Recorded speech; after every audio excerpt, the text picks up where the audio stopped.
Good morning to you who are young and young at heart.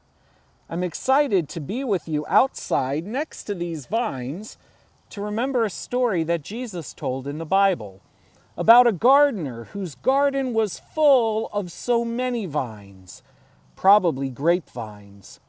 And early in the morning, the gardener sent the first workers. Maybe they had to get the ground ready. Maybe they had to plant the grapevines. Then later in the morning, more workers got sent to the garden. Maybe they were helping to prune off the dry branches and make room for the fruit to grow. Then, later, even more workers got sent to the garden.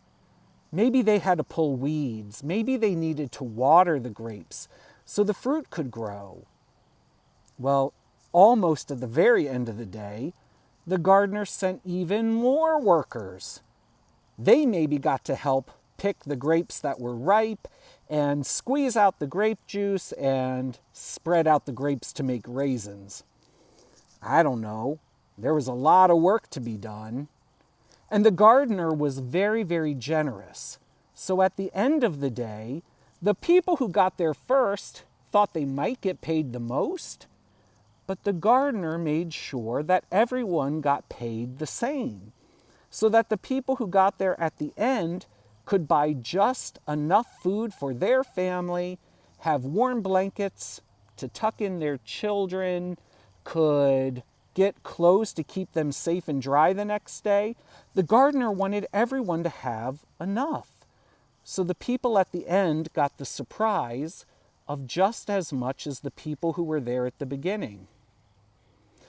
You know, I got a surprise in my yard from this vine, because I didn't do any of the work. I didn't get the dirt ready. I didn't plant the seed. I didn't do any pruning. I did nothing at all. The sun gave light, the rain gave water, but I got a mystery gourd, like a little pumpkin.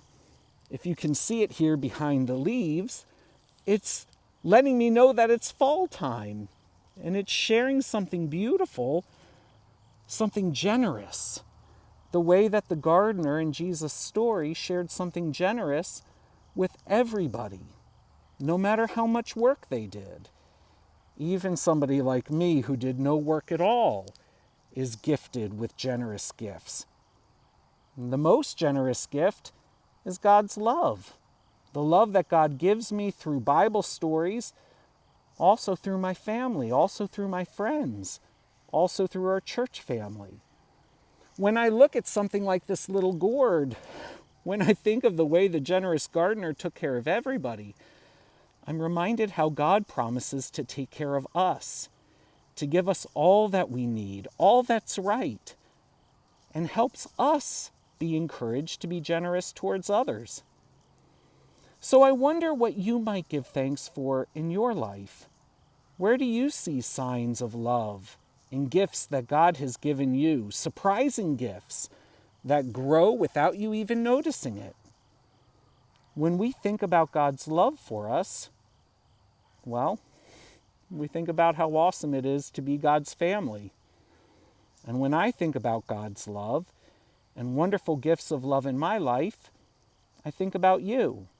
And I pray that God is giving you strength and happiness and wisdom and playfulness and all the love that you need to grow strong in this world, so that we can share God's love everywhere we go. Thank you so much for taking time to be with me out here with the vines. I pray that everything's growing well where you're growing. Take care. Sending all of my love and all of Jesus' peace. See you soon. Bye-bye.